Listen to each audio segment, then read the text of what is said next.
Hello guys! So, ang topic natin for today, ito yung mga dapat na hindi mo ginagawa kapag kayo ay nag-ES o nasa action.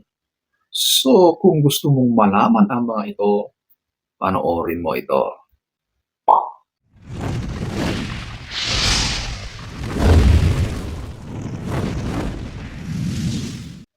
Whoops, disclaimer ulit tayo.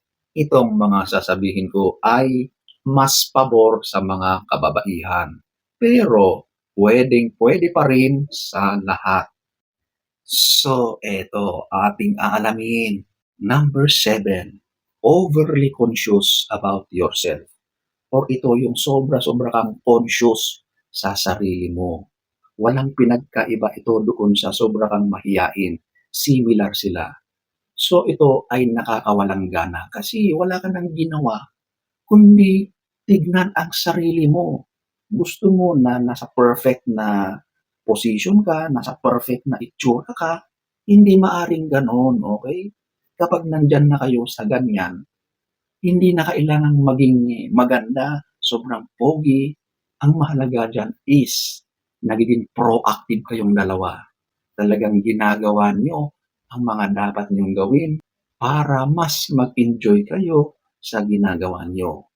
Kapag sobra kang conscious, nakakawala yan ng gana at mas nagiging distracted ang partner mo kapag napapansin ka niya na ganyan ang ginagawa mo. Kung alam mo na ikaw ay sasalang sa ganyan, tanggalin na yan at mag-focus ka doon sa ginagawa niyo. Number 7. Number 6, ibang pangalan ang nabanggit mo. Nako, delikado ito. Kapag nangyari yan, nako, ibig sabihin ay meron kang ibang iniisip na tao habang ginagawa niyo ang bagay na yan. At kapag narinig ng partner mo yan, manlalamig yan agad-agad. Para yung binuhusan agad ng napakalamig na tubig, okay?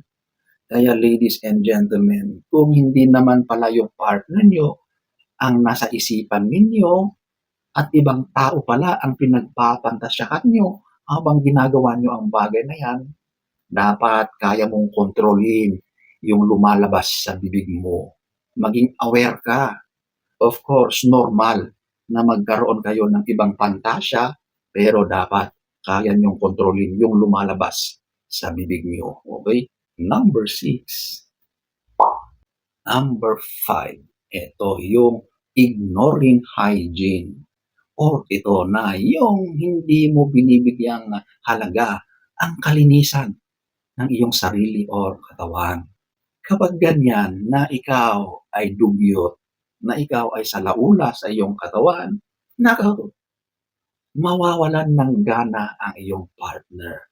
Kahit ikaw ay napaka-pogi, kahit na napakaganda mo, pero pagdating doon ay talagang hindi na makakayanan ng iyong partner kung ano yung sumisingaw diyan sa mga parte na yan, nako, sobrang madidismaya yan.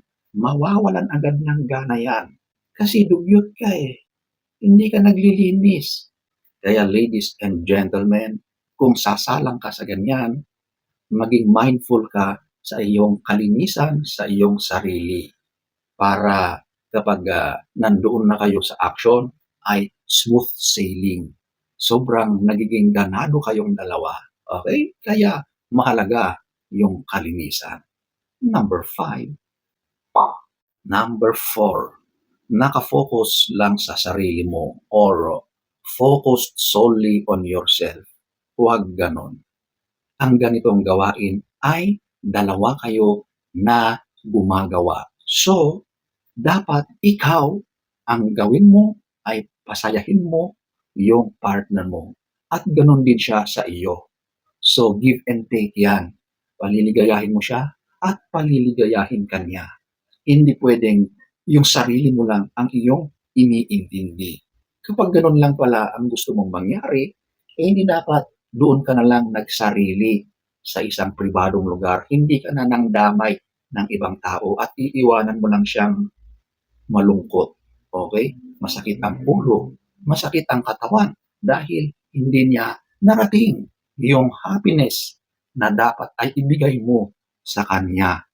Kaya ladies and gentlemen, kapag nasa ganyan kayo, ang focus mo diyan is yung partner mo. Siya ang bibigyan mo ng happiness at gano'n din siya sa iyo. Kumbaga, vice versa, okay? So ayan po, ang number 4. Number 3, walang laro or ito yung walang foreplay, okay?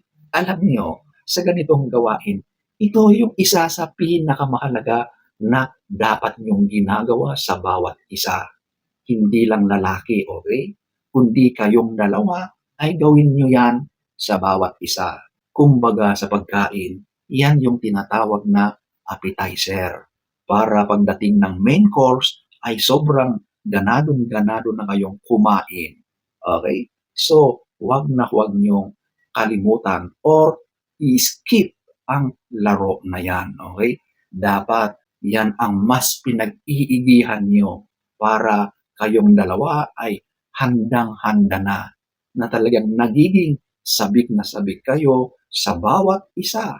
At talagang kapag nandoon na kayo sa main event ay talagang maaabot nyo ang tunay na kaligayahan, yung happiness na ninanais nyo sa ganyan. Okay? So ayan po ang number 3.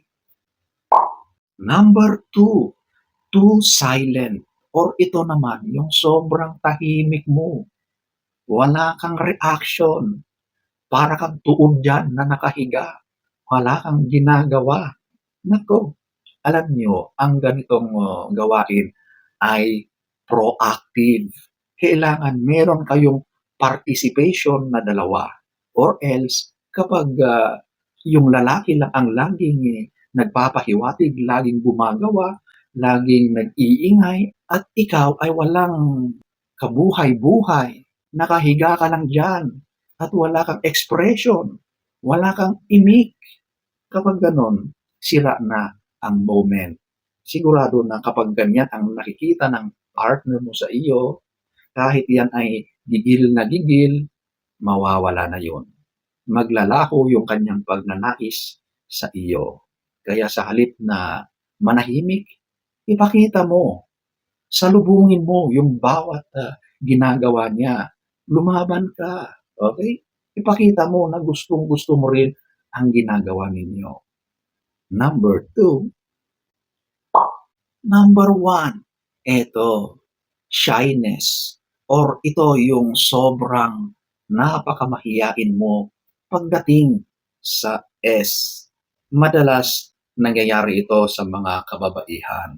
Of course, meron din sa mga kalalakihan, lalong-lalo na sa mga unang beses. So, ito yung sobrang nahihiya ka, ni ayaw mong tanggalin o mag-alis ng iyong salawal. Ayaw mong ipakita ang iyong katawan. Okay?